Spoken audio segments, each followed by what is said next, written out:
प्रेम से बोलिए गौरी पुत्र गणेश भगवान की जय। बोलिए उमा महेश्वर भगवान की जय। हरे कृष्णा। आप सभी भक्तों को सोमवती अमावस्या की हार्दिक शुभकामनाएं। हे प्रिय भक्तों, सोमवती अमावस्या पर व्रत, स्नान, दान और पीपल के पेड़ की पूजा करने से पितृदोष, रोग और दरिद्रता का नाश हो जाता है और घर खुशियों से भर जाता है। विवाहित महिलाओं को इस व्रत से अखंड सौभाग्य की प्राप्ति होती है।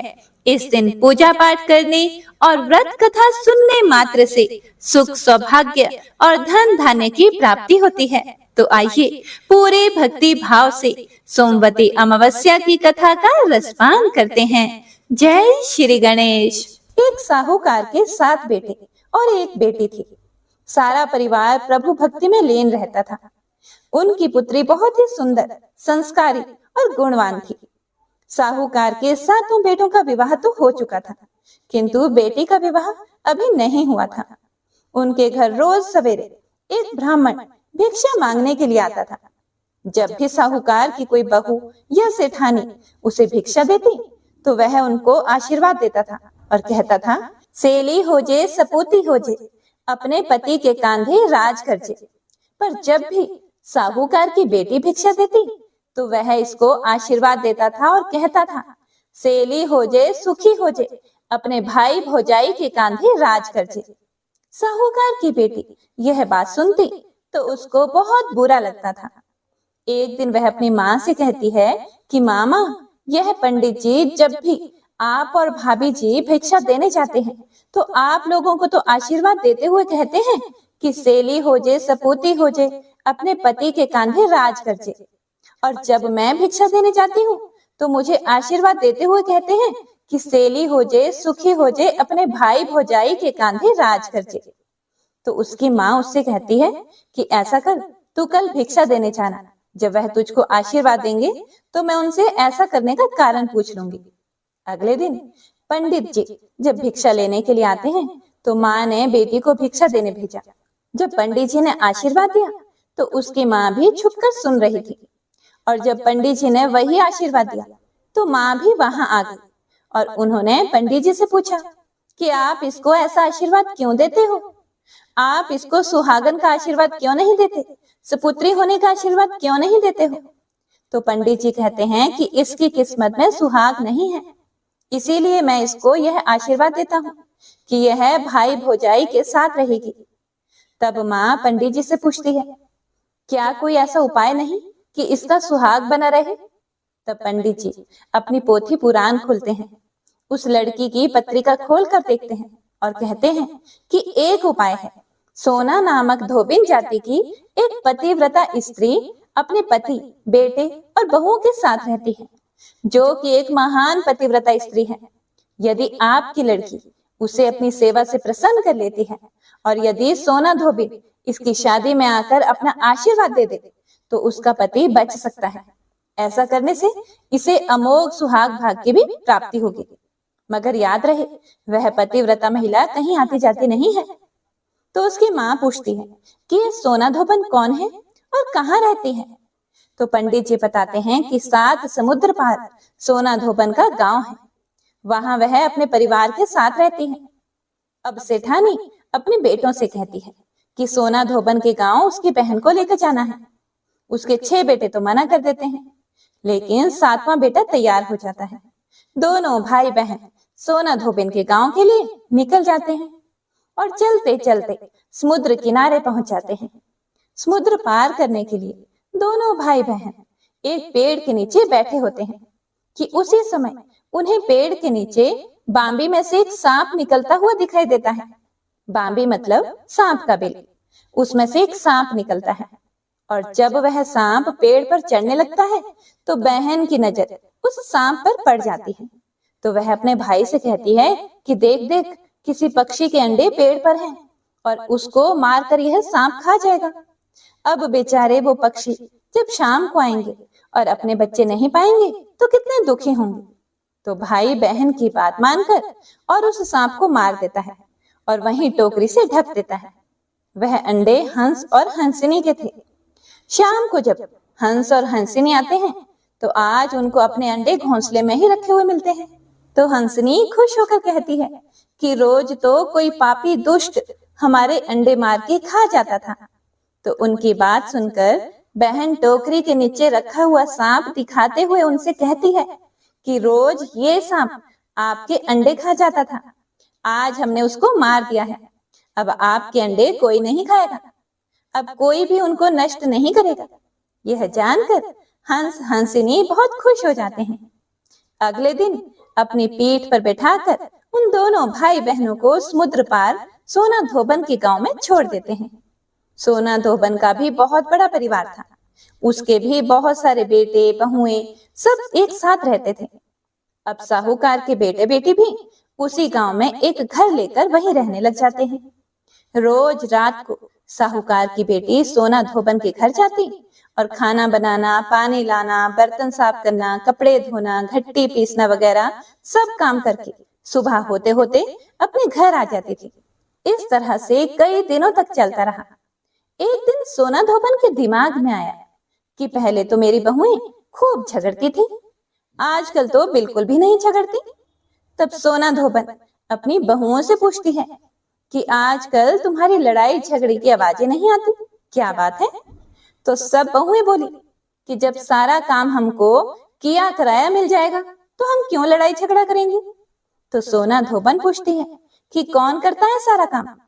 तब बहुएं बोलती हैं कि हमें क्या पता। सोना धोबन ने पता लगाने का निश्चय किया। आज रात को मैं पता लगाकर ही रहूंगी कि ये सारा काम कौन कर कर जाता है। तो सोना धोबन रात भर जागती रहती है, पर जब लड़की उसके कमरे में आती है सबसे लास्ट में पीक दान की पीक फेंकने के लिए, तब तक सोना धोबन को नींद आ जाती है। अब दूसरे दिन फिर सोना धोबन की बहुएं उससे पूछती हैं कि मां जी आपको पता चला कि कौन काम करके जाता है। तो सोना धोबन बोली कि आज तो उसको नींद आ गई थी, पर अब आज अगले रात के लिए हाथ पैर में चाकू से चीरा लगाएगी और उसमें नमक मिर्ची लगाएगी ताकि जलन के कारण उसको नींद ना आए, और वह घाव जलेगा तो नींद नहीं आएगी। तो रात भर जगती है और हाय रे करती रहती है। जब वह लड़की सारा काम करके और उसके कमरे में पीकदान की पीक फेंकने के लिए आती है तो सोना धोबन उसका हाथ पकड़ लेती है और उससे पूछती है कि तू कौन है, भूत है, चुड़ैल है, क्या है जो मेरे घर का काम करके जाती है। तब वह लड़की बोलती है कि मैं तो कोई भी नहीं हूँ, मैं तो एक साहूकार की लड़की हूँ और सवेरे मेरा भाई आकर आपसे सारी बात करेगा। और यह बोलकर साहूकार की लड़की वहां से आ जाती है। सवेरे उसका भाई सोना धोबन के घर आता है और सारी बात बताता है कि पंडित जी ने उनको बताया था कि यदि आप शादी में आकर उसकी बहन को आशीर्वाद दोगे तो उसकी बहन का सुहाग खत्म नहीं होगा। तो सोना धोबन जब यह सारी बातें सुनती है तो शादी में आने के लिए तैयार हो जाती है। भाई बहन कहते हैं कि आप अभी हमारे साथ चलो। तो सोना धोबन बोली कि नहीं, अभी मैं नहीं चलूंगी, अभी आप जाओ, शादी पक्की करो, शादी की डेट फाइनल करो और जिस दिन शादी हो उससे पहले मुझे न्योता दे देना, मैं आ जाऊंगी। दोनों भाई बहन अपने घर आते हैं। बहन के लिए लड़का ढूंढ के शादी की तारीख पक्की हो जाती है। सोना धोबन को भी न्योता भेज दिया जाता है और सोना धोबन शादी के दिन आ भी जाती है। अब शादी के दिन फेरे के ठीक बाद दूल्हा मर जाता है। फिर तो सब जगह हाहाकार मच जाता है कि दूल्हा मर गया, दूल्हा मर गया। तब सोना धोबन आती है, हाथ में जल लेकर संकल्प लेती है और दूल्हे के मुंह में वह जल छोड़ती है। तो दूल्हा उठ बैठता है। तो सब सोना धोबन की जय जयकार करने लगते हैं कि सोना धोबन ने हमारे दामाद को जिंदगी दे दी। उसके बाद सोना धोबन बोली कि अब तो मैं अपने घर जाऊंगी। तो सब उसको रोकने के लिए कहते हैं कि अभी रुक जाओ, लेकिन सोना धोबन मना कर देती है। फिर सब सोना धोबन को विदाई के लिए बहुत सारा सामान देते हैं, खाना वगैरह, तो वह सब चीजों के लिए मना कर देती है। वह बस केवल मंडप की एक चंवरी लेती है। मंडप की चंवरी मतलब मंडप जो बनता है, जो उसके आसपास जो मटकियां रखी जाती हैं, उनको बोलते हैं मंडप की चंवरी। तो वह एक मटकी, मिट्टी की बनी हुई मटकी लेकर जाती है। अब अगले दिन वापस सोमवती अमावस्या होती है। उस दिन सोना धोबन समुद्र किनारे ही पहुंचती है, तो वह वहीं सोमवती अमावस्या की पूजा करती है। वह हमेशा ही सोमवती अमावस्या पर 108 वस्तुओं का दान देती थी, पर आज तो उसके पास अभी कुछ होता नहीं, तो वह जो मंडप की चंवरी लेकर आती है उसके 108 टुकड़े करती है और उसमें समुद्र किनारे की मुट्ठी मुट्ठी रेत रखकर और फिर पूजा करती है और संकल्प लेती है कि आज के पहले के मैंने जितने भी सोमवती अमावस्या के व्रत किए थे उनका फल तो उस साहूकार की बेटी के पति को दे दिया, पर आज जो व्रत कर रही हूँ उसका फल मेरे पति को लगे। अब सोना धोबन क्योंकि 108 वस्तुएं दान करती थी और बहुत अच्छा अच्छा दान देती थी, तो बहुत सारे ब्राह्मण उससे दान लेने आते थे। अब जैसे ही उन लोगों को पता चलता है कि सोना धोबन समुद्र किनारे है, तो वे सभी ब्राह्मण दान लेने के लिए वहीं आ जाते हैं। पर जब वह देखते हैं कि चंवरी के टुकड़े में रेत रखी हुई है, तो कुछ गुस्सैल लोग तो उसको वहीं फेंक देते हैं, और जो कुछ सीधे साधे लोग होते हैं वो सोचते हैं कि जब उसने अच्छा अच्छा दान दिया था तो हम अपने घर लेकर गए, तो आज यह जो दान मिला है इसे भी सिर माथे लगाकर घर लेकर जाते हैं।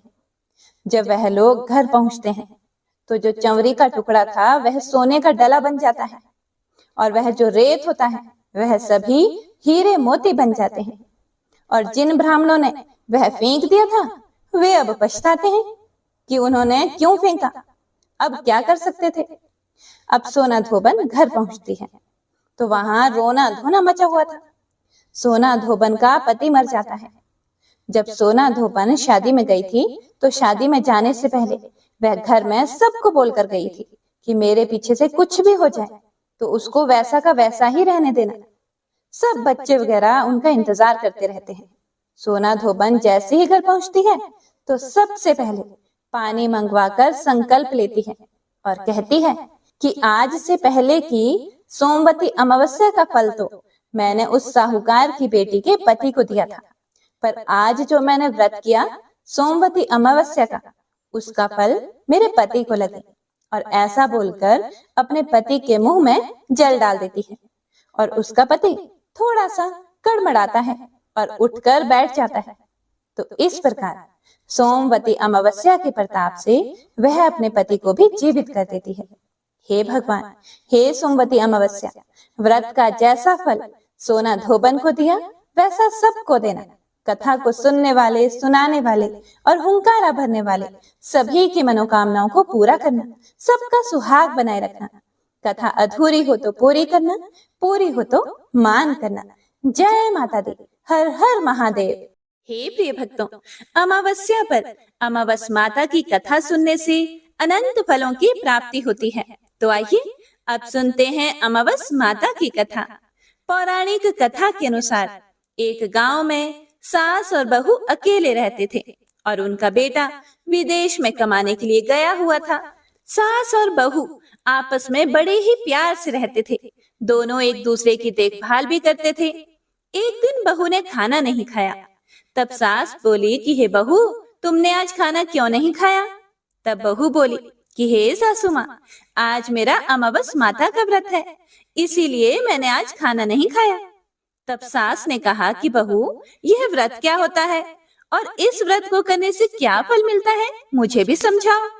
तब बहू बोली कि हे सासू माँ, अमावस माता का व्रत करने से बहुत ही पुण्य मिलता है और घर में अन्न धन बना रहता है, सुख शांति बनी रहती है और अटल सुहाग मिलता है, पुत्र की प्राप्ति होती है। इसी तरह से 3 पनौती अमावस माता का व्रत भी रखा जाता है। इस व्रत में हर साल अलग अलग खाना खाया जाता है और विष्णु भगवान के मंदिर में चढ़ावा चढ़ाया जाता है या फिर किसी ब्राह्मण को दान दक्षिणा दी जाती है। इस व्रत में पहले साल शक्कर, घी और चावल से बना खाना खाया जाता है।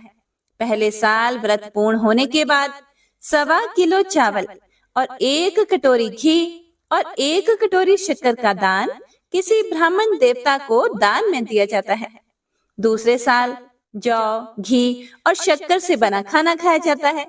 इसी तरह जब दूसरे साल का व्रत पूर्ण हो जाता है तब 1.25 किलो जौ, 1 कटोरी घी और 1 कटोरी शक्कर किसी मंदिर में चढ़ाया जाता है या फिर किसी ब्राह्मण को दान में देना होता है। तीसरे साल गुड़, तिल और घी से बने व्यंजन खाने चाहिए। जब तीसरे साल का व्रत पूर्ण हो जाए तब आधा किलो तिल, गुड़ और 1 कटोरी घी किसी मंदिर में चढ़ाया जाता है या फिर ब्राह्मण को दान में दिया जाता है। हे सासू माँ, इसे ही 3 पनौती अमावस्या का व्रत कहा जाता है। हे प्रिय भक्तों, फिर आगे बहू बताने लगी कि माँ जी, इस व्रत का संकल्प लेने के बाद इसे पूरा करना जरूरी होता है। अगर पूरा नहीं कर सकते तब घर परिवार में झगड़ा और घर में अशांति हो जाती है। यह सुनकर सासू माँ बोली कि बहू, मेरी तो अब उम्र हो गई है, लेकिन तुम यह व्रत जरूर करना। और तब बहू यह व्रत करना शुरू कर देती है। हे प्रिय भक्तों, एक दिन बहू ने किसी के कहने पर गेहूं से बनी रोटी खा ली और अमावस माता इस बात से नाराज हो गई। जो सास और बहू कभी बड़े प्रेम से रहती थी, बड़े प्यार से रहती थी, अब उन दोनों में झगड़े होने लगे। सभी गांव वाले भी हैरान हो गए कि इनके घर में यह सब क्या हो रहा है। सास अपनी बहू को कहने लगी कि जब से तुम हमारे घर में बहू बन कर आई हो, तब से हमारे घर की लक्ष्मी चली गई है। तुम हमारे लिए बिल्कुल भी शुभ नहीं हो।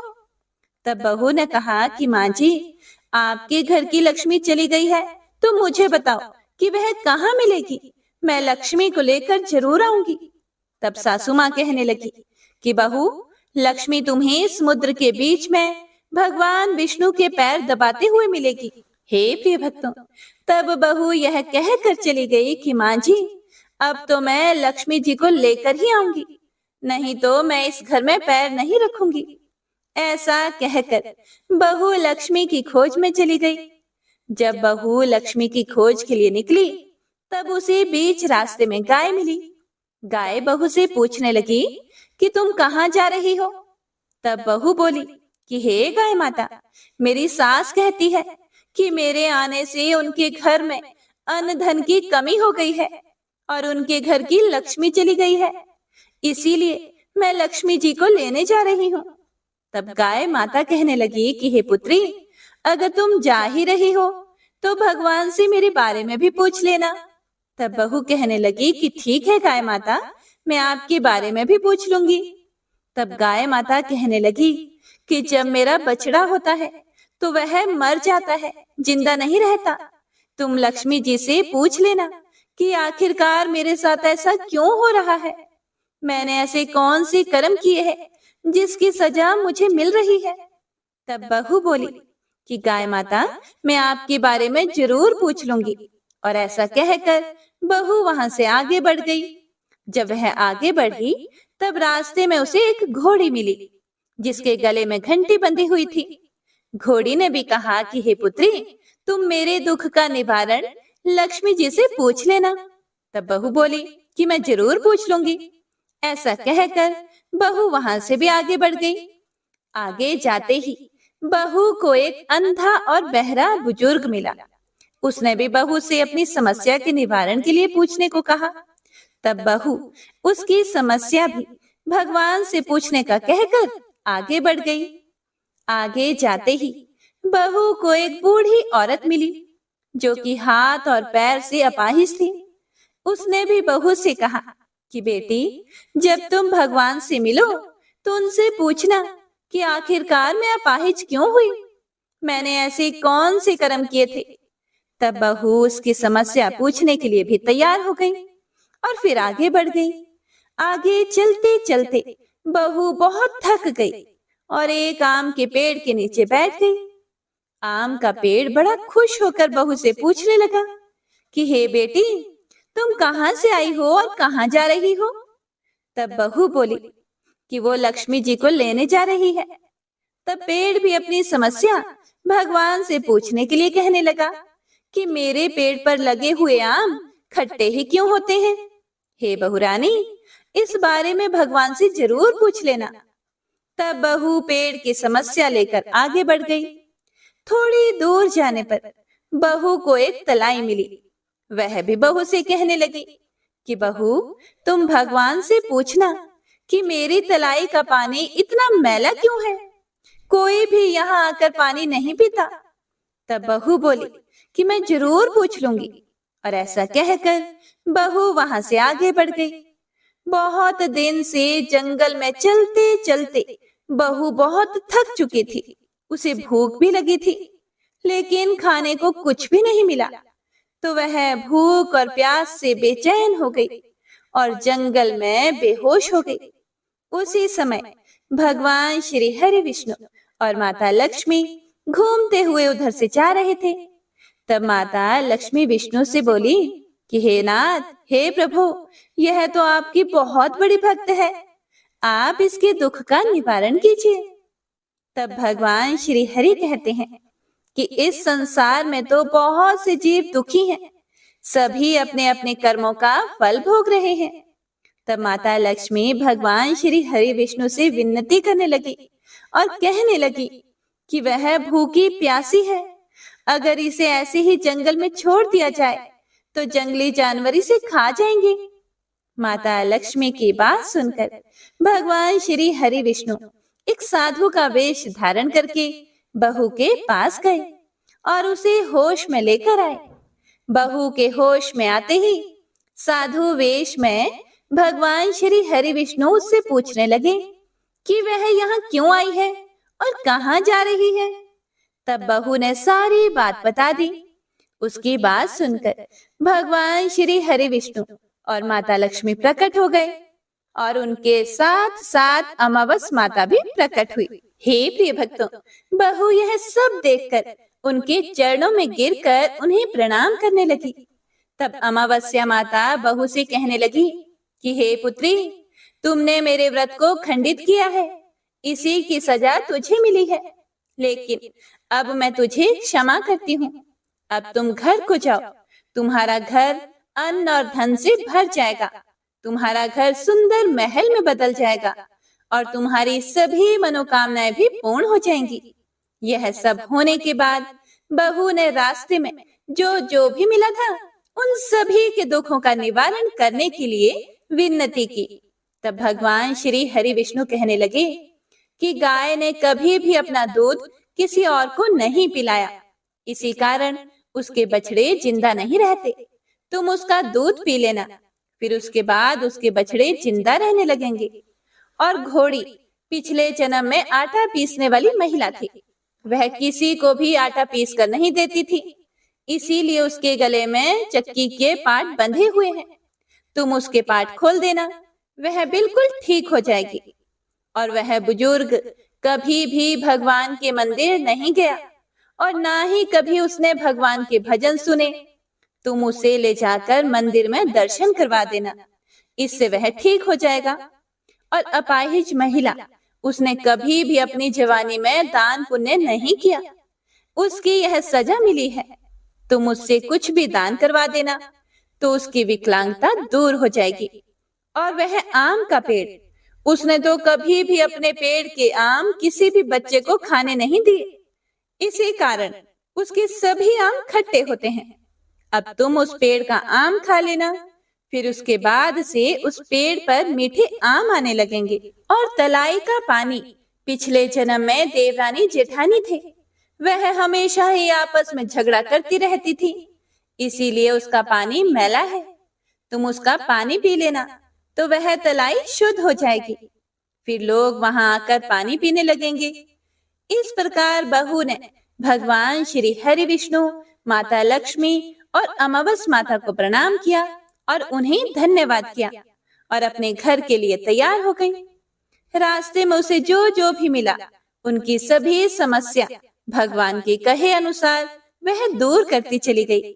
सभी ने उसे भर भर कर आशीर्वाद दिया और घर पहुंचते ही उसका टूटा फूटा घर एक सुंदर महल में बदल गया।